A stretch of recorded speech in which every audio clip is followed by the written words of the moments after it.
नमस्कार साथियों, गुरु कृपा स्टडी सेंटर में आपका स्वागत है। आज के इस वीडियो के माध्यम से हम बीए थर्ड ईयर के प्रथम प्रश्न पत्र पाश्चात्य राजनीतिक विचारक से संबंधित महत्वपूर्ण प्रश्नों का अध्ययन करेंगे।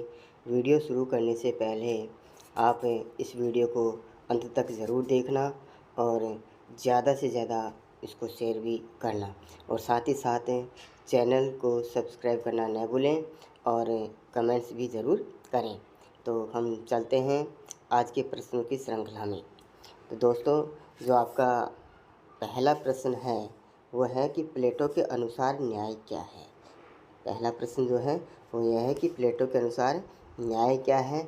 दोस्तों, तो न्याय का अर्थ है राज्य में निवास करने वाले प्रत्येक व्यक्तियों के द्वारा अपने कर्तव्यों का पालन करना तथा दूसरे के कार्यों में हस्तक्षेप न करना ही न्याय कहलाता है। तो दोस्तों, यहाँ पे ध्यान रखना है कि मनुष्य के द्वारा जो कर्तव्य पालन की जो बात कही गई है वही न्याय है। तो इसको आप ध्यान में रखना है। अगला क्वेश्चन है कि प्लेटो के अनुसार राज्य में कितने वर्ग हैं, उनके नाम बताने हैं। तो प्लेटो के अनुसार राज्य में 3 वर्ग हैं। पहला वर्ग है शासक वर्ग, दूसरा है सैनिक वर्ग, तीसरा है उत्पादक वर्ग। तो दोस्तों, प्लेटो ने राज्य में 3 वर्ग बताए हैं। पहला शासक वर्ग, दूसरा सैनिक वर्ग और तीसरा है उत्पादक वर्ग। ये भी आपको ध्यान में रखना है। नेक्स्ट क्वेश्चन है कि प्लेटो के अनुसार राज्य को परिभाषित कीजिए। दोस्तों, अर्थात इसका मतलब यह है कि प्लेटो ने राज्य की क्या परिभाषा बताई है। तो राज्य की परिभाषा के लिए उन्होंने कहा है कि राज्य वृक्ष या चट्टान से उत्पन्न नहीं होते हैं, बल्कि उसमें निवास करने वाले व्यक्तियों के चरित्र से बनता है। राज्य किसी वृक्ष या चट्टान से उत्पन्न नहीं होते हैं, बल्कि उसमें निवास करने वाले जो व्यक्ति होते हैं उसके चरित्र से इसका निर्माण होता है, राज्य का निर्माण होता है। तो यह है प्लेटो के अनुसार राज्य की परिभाषा। इसी के साथ अगला जो क्वेश्चन है वो यह है कि प्लेटो के द्वारा जो पुस्तकें लिखी गई हैं उनके नाम बताना है। तो प्लेटो के द्वारा जो प्रमुख पुस्तकें हैं उनमें सबसे पहला नाम आता है रिपब्लिका, दूसरा नाम आता है स्टेट्समैन का, तीसरा नाम आता है डेलोज का, चौथा है अपोलॉजी, पांचवा है सिम्पोजियम और छठवां है प्रोटागोरस। ये प्लेटो द्वारा लिखित पुस्तकें हैं। और वैसे प्लेटो ने जो पुस्तकें लिखी हैं वो संवाद शैली में लिखी गई है। ये भी आपको थोड़ा ध्यान में रखना है कि प्लेटो के द्वारा जो पुस्तकें लिखी गई हैं वो कौन सी शैली में लिखी गई है, संवाद शैली में लिखी गई है। अगला जो क्वेश्चन है दोस्तों वो यह है कि प्लेटो की अध्ययन पद्धति का नाम क्या है, यानी कि प्लेटो द्वारा कौन सी अध्ययन पद्धति का प्रयोग किया गया था। तो ये भी पूछ लिया जाता है कि प्लेटो की जो अध्ययन पद्धति है वो है निगमनात्मक है। दोस्तों, यहाँ पे आपको ध्यान में रखना है प्लेटो और अरस्तु की जो अध्ययन पद्धति है उसको आपको ध्यान में रखना है। तो प्लेटो की अध्ययन पद्धति निगमनात्मक है, जो सामान्य से विशेष की ओर चलती है, जो किससे सामान्य से विशेष की ओर चलती है। तो इसको भी आपको ध्यान में रखना है। अगला क्वेश्चन है दोस्तों कि प्लेटो की जो शिक्षण संस्था है उसका नाम क्या है। प्लेटो की प्रमुख जो शिक्षण संस्था है उसका नाम अकादमी है, जो प्लेटो द्वारा 386 ईसा पूर्व में इसको स्थापित किया गया था। और महत्वपूर्ण बात यह है दोस्तों कि इस प्लेटो की जो शिक्षण संस्था थी उसके प्रवेश द्वार पर क्या लिखा गया था। उसके प्रवेश द्वार पर क्या अंकित वाक्य था, वो ये था कि गणित के ज्ञान के बिना यहाँ कोई प्रवेश न लें। तो ये भी आपको ध्यान में रखना है।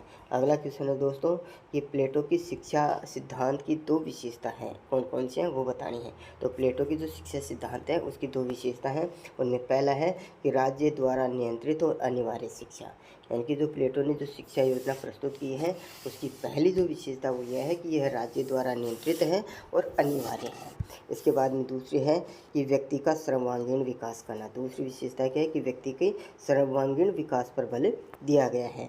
तीसरी विशेषता है कि इसमें स्त्री और पुरुषों दोनों के लिए समान शिक्षा व्यवस्था रखी गई है, अर्थात स्त्री और पुरुषों दोनों के लिए समान शिक्षा का प्रावधान किया गया है। अगली विशेषता यह है कि दार्शनिक राजा का निर्माण करना, यानी कि प्लेटो की जो शिक्षा योजना का जो प्रमुख उद्देश्य ये था कि दार्शनिक राजा का निर्माण करना था। तो ये थी प्लेटो की शिक्षा योजना की प्रमुख विशेषताएं। अगला क्वेश्चन है दोस्तों कि प्लेटो के आदर्श राज्य की 4 मूल सिद्धांत या विशेषताएं कौन कौन से हैं। तो प्लेटो के आदर्श राज्य के 4 विशेषताएं या 4 मूल सिद्धांत कौन कौन से हैं। तो सबसे जो पहला है वो यह है कि राज्य व्यक्ति का विराट रूप है, यानी कि राज्य एक व्यक्ति का विराट रूप है, जिसमें बताया है कि प्लेटो ने राज्य की परिभाषा भी बताई है, जो अभी पहले हमने चर्चा की है। तो वो ये बताया है कि राज्य कहीं बलूत के वृक्ष से उत्पन्न नहीं होते, बल्कि उसमें निवास करने वाले व्यक्तियों के चरित्र का ही परिणाम है। इसके बाद में अगला जो इसकी जो विशेषता वो यह है कि विशेष कार्य का सिद्धांत अर्थात कार्य विशेषता का सिद्धांत इसमें लागू किया गया है। अगली है न्याय की अवधारणा। आदर्श राज्य का जो मूल आधार क्या है वो न्याय की अवधारणा है। चौथा है दार्शनिक राजा का शासन। पांचवा है शिक्षा और छठवां है साम्यवाद है। तो यहाँ पे ये भी ध्यान में रखना है कि प्लेटो के आदर्श राज्य का जो मूल अवधारणा है वो किसकी है, न्याय की। और इसके जो मूल आधार स्तंभ है यानी कि न्याय प्राप्ति के जो मूल आधार स्तंभ है वो 2 माने गए हैं, एक शिक्षा को माना गया है और दूसरा साम्यवाद को माना गया है। तो ये भी आपको ध्यान में रखना है, यानी कि प्लेटो के आदर्श राज्य के जो मूल आधार हैं वो क्या है, न्याय है। और इस न्याय प्राप्ति के 2 आधार स्तंभ हैं वो शिक्षा और साम्यवाद हैं। तो ये भी आपको ध्यान में रखना है दोस्तों। अगला जो क्वेश्चन है वो ये है कि प्लेटो के साम्यवाद तथा आधुनिक साम्यवाद में अंतर बताना है। तो ये भी आपको ध्यान में रखना है कि प्लेटो के साम्यवाद तथा आधुनिक साम्यवाद में क्या अंतर है। तो दोस्तों इसका जो पहला अंतर यह है कि प्लेटो का साम्यवाद राजनीतिक है तथा आधुनिक साम्यवाद आर्थिक है। इसके बाद में दूसरा जो इसका अंतर है वो यह है कि प्लेटो का जो साम्यवाद का जो दृष्टिकोण है वो आध्यात्मिक है, जबकि आधुनिक साम्यवाद का दृष्टिकोण भौतिकवादी क्रांतिकारी है। अगला इसका जो अंतर है दोस्तों वो यह है कि प्लेटो का साम्यवाद अभिभावक वर्ग अर्थात अभिभावक वर्ग में शासक और सैनिक वर्ग आता है। तो ये अभिभावक वर्ग पर लागू होता है अर्थात उत्पादक वर्ग पर लागू नहीं होता, जबकि आधुनिक साम्यवाद में किसान और मजदूर वर्ग के लिए ही प्रस्तावित योजना है। तो ये भी इसका तीसरा अंतर है। चौथा जो इसका अंतर है दोस्तों वो यह है कि प्लेटो के साम्यवाद की प्राप्ति का मार्ग नकारात्मक है, जबकि आधुनिक साम्यवाद की प्राप्ति का मार्ग क्रांति और प्रचार है। तो ये थे प्लेटो के साम्यवाद तथा आधुनिक साम्यवाद के प्रमुख अंतर। अगला क्वेश्चन है दोस्तों कि प्लेटो के आदर्श राज्य में शासक के गुण क्या है। तो प्लेटो के आदर्श राज्य में शासक में क्या क्या गुण होने चाहिए। तो पहला गुण होना चाहिए विवेकशील होना चाहिए, सत्यमार्गी होना चाहिए, न्यायकारी होना चाहिए, निस्वार्थी होना चाहिए, आत्मनियंत्रण पर ध्यान देने वाला होना चाहिए, स्मरण शक्तिशील होना चाहिए और शांत स्वभाव का होना चाहिए। तो ये थे प्लेटो के आदर्श राज्य में शासक के प्रमुख आवश्यक गुण हैं। अगला क्वेश्चन है दोस्तों कि अरस्तु की पुस्तक का नाम क्या है। दोस्तों ध्यान रखना है कि अरस्तु की पुस्तक का नाम पॉलिटिक्स है और दूसरी पुस्तक का नाम है एथेंस का संविधान। और भी इसकी पुस्तकें हैं लेकिन ये दोनों पुस्तकें राजनीति से संबंधित हैं। तो ये इसकी दोनों पुस्तकें आपको ध्यान में रखनी है, पॉलिटिक्स और एथेंस का संविधान। अगला क्वेश्चन है दोस्तों कि अरस्तु की अध्ययन पद्धति का नाम बताइए। जो मैंने आपको पहले बताया था कि अरस्तु की जो अध्ययन पद्धति है वो है आगमनात्मक है, जबकि प्लेटो की अध्ययन पद्धति का नाम क्या था, निगमनात्मक। अब आगमनात्मक जो अध्ययन पद्धति है वो विशेष से सामान्य की ओर चलने वाली होती है अर्थात कठिन से सरल की ओर चलने वाली होती है, जो वैज्ञानिक विधि पर आधारित होती हैं। तो ये भी आपको ध्यान में रखना है दोस्तों। अगला जो क्वेश्चन है कि अरस्तु के अनुसार क्रांति क्या है। दोस्तों ध्यान में रखना है कि अरस्तु के अनुसार क्रांति का मतलब होता है कि शासन में परिवर्तन का नाम ही क्रांति है, अर्थात जब शासन में बदलाव होते हैं उसी को क्रांति की संज्ञा दी है अरस्तु ने। अगला क्वेश्चन है कि अरस्तु ने संविधान का वर्गीकरण किस आधार पर किया है। ध्यान रखना दोस्तों कि अरस्तु ने संविधान का वर्गीकरण 2 आधारों पर किया है, एक है संख्या के आधार पर और दूसरा है उद्देश्य के आधार पर। दोस्तों यहाँ पे ध्यान रखना है कि संख्या के आधार पर जो संविधान या राज्य का जो वर्गीकरण है, जैसे एक संख्या एक व्यक्ति के हाथ में जब शासन की शक्ति होती है उसे राजतंत्र कहा गया है, और या शासन की शक्ति जब 4 या 5 व्यक्तियों के हाथों में होती है तो उसे कुलीनतंत्र कहा गया है। और जब शासन की शक्ति ना तो एक के हाथ में होती है नहीं 4-5 के हाथ में होती है, जबकि समस्त जनता में होती है, उसे पॉलिटी या संवैधानिक तंत्र का नाम दिया है अरस्तु ने। तो ये थे संख्या के आधार पे। इसके बाद में अगला जो क्वेश्चन है दोस्तों वो यह है कि अरस्तु के अनुसार क्रांति के 2 सामान्य कारण कौन कौन से हैं। दोस्तों ध्यान रखना है कि अरस्तु के अनुसार क्रांति के 2 सामान्य कारण पहला कारण है असमानता, दूसरा कारण है अन्याय, तो ये सामान्य कारण है। और इसी के साथ साथ इसके कुछ विशेष कारण भी बताए हैं। तो विशेष कारण है घृणा, भय, आलस्य, अनुचित सम्मान और विजातीय तत्व। इसके साथ साथ में है छोटी छोटी घटनाएं भी हैं और उच्च वर्गीय षड्यंत्र भी हैं। तो ये इसके विशेष कारण बताए गए हैं। अगला क्वेश्चन है दोस्तों कि अरस्तु के अनुसार दास्ता क्या है। अरस्तु के अनुसार दास्ता के बारे में बताना है।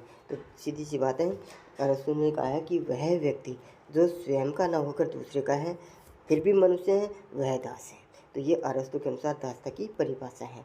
और अरस्तु ने दास को एक सजीव संपत्ति का भाग माना है। तो ये भी आपको ध्यान में रखना है। अब यहाँ पे संपत्ति के दो प्रकार बताएं, एक तो है निर्जीव संपत्ति और एक है सजीव संपत्ति। और इसी सजीव संपत्ति का जो भाग किसको माना है, दास को माना है। और यहाँ पे एक सजीव संपत्ति का उपकरण भी माना गया है। तो ये थे अरस्तु के अनुसार दास्ता की परिभाषा। अगला है कि दास्ता के दो प्रकार बताएं, एक तो स्वाभाविक दास और एक कानूनी दास। ये भी आपको ध्यान में रखना है। अब अगला क्वेश्चन आता है कि अरस्तु के अनुसार दास कौन होते हैं। कुछ व्यक्ति जो जन्म से ही मंदबुद्धि, अकुशल और अयोग्य होते हैं, वे स्वाभाविक रूप से दास होते हैं। तो यहाँ पे ध्यान रखना है कि जो मंदबुद्धि वाले होते हैं, अकुशल होते हैं, शारीरिक अक्षमता वाले होते हैं, अयोग्य व्यक्ति होते हैं, वो स्वाभाविक रूप से क्या होते हैं, दास होते हैं। तो ये भी आपको ध्यान में रखना है। अगला क्वेश्चन है दोस्तों कि अरस्तु के अनुसार राज्य की जो विशेषता बताई है उनमें से किन्हीं दो के नाम बताने हैं। तो यहाँ पे मैंने आपके सामने 4 विशेषता का जिक्र किया है। तो पहली विशेषता है कि राज्य एक स्वाभाविक संस्था है। दूसरी विशेषता है राज्य व्यक्ति से पहले का संगठन है। और तीसरी विशेषता है कि राज्य सर्वोच्च समुदाय है। और चौथी विशेषता है राज्य एक आत्मनिर्भर संगठन है। तो अरस्तु ने राज्य की 4 विशेषताएं बताई हैं, इनको भी आपको ध्यान में रखना है। अगला क्वेश्चन है कि अरस्तु की शिक्षा के 2 उद्देश्य कौन कौन से हैं। तो दोस्तों अरस्तु की जो शिक्षा योजना थी उसके उद्देश्य हैं। इसका पहला उद्देश्य है कि व्यक्ति का सर्वांगीण विकास करना। दूसरा उद्देश्य है कि व्यक्ति को चारित्रिक रूप से विकास करना है। तो ये इसके शिक्षा के उद्देश्य हैं। अगला क्वेश्चन है कि अरस्तु की जो शिक्षण संस्था थी उसका नाम क्या था। अरस्तु ने जो शिक्षण संस्था जो खोली थी 331 ईसा पूर्व में, अर्थात जब अरस्तु 53 वर्ष के हो गए थे, उस समय में उन्होंने एक अपनी शिक्षण संस्था खोली और उस शिक्षण संस्था का नाम था लीसियम। तो ये भी आपको ध्यान में रखना, इंपॉर्टेंट क्वेश्चन है। अगला क्वेश्चन है दोस्तों कि अरस्तु ने राज्य को सर्वोच्च समुदाय क्यों कहा है। दोस्तों ये क्वेश्चन है कि अरस्तु ने राज्य को सर्वोच्च समुदाय क्यों माना है। तो अरस्तु का मानना है कि राज्य में अनेक प्रकार की सामाजिक, धार्मिक, आर्थिक संस्थाएं होती हैं और ये सभी संस्थाएं जो होती है उनका अस्तित्व राज्य के कारण ही होता है। अर्थात ये जितनी भी संस्थाएं होती हैं वो राज्य के कारण ही अस्तित्व में रहती हैं और ये राज्य के अधीन ही होती हैं और राज्य का इन पर पूरा नियंत्रण होता है। इसी वजह से राज्य को सर्वोच्च समुदाय की संज्ञा देता है। तो इसको आपको भी ध्यान में रखना है। अगला क्वेश्चन है दोस्तों कि मध्य युग का अरस्तु किसे कहा जाता है। तो दोस्तों ध्यान रखना है कि मध्य युग का अरस्तु संत थॉमस एक्विनास को कहा जाता है। अगला क्वेश्चन है कि अरस्तु एक्विनास के अनुसार कानून क्या है, अर्थात एक्विनास के अनुसार कानून को बताइए। तो कानून एक विशेष नियम अथवा कार्यों का मापदंड है जिसके आधार पर किसी को कार्य करने के लिए प्रेरित किया जाता है अथवा कार्य करने से रोक दिया जाता है, कानून कहलाता है। तो ये भी आपको ध्यान में रखना है।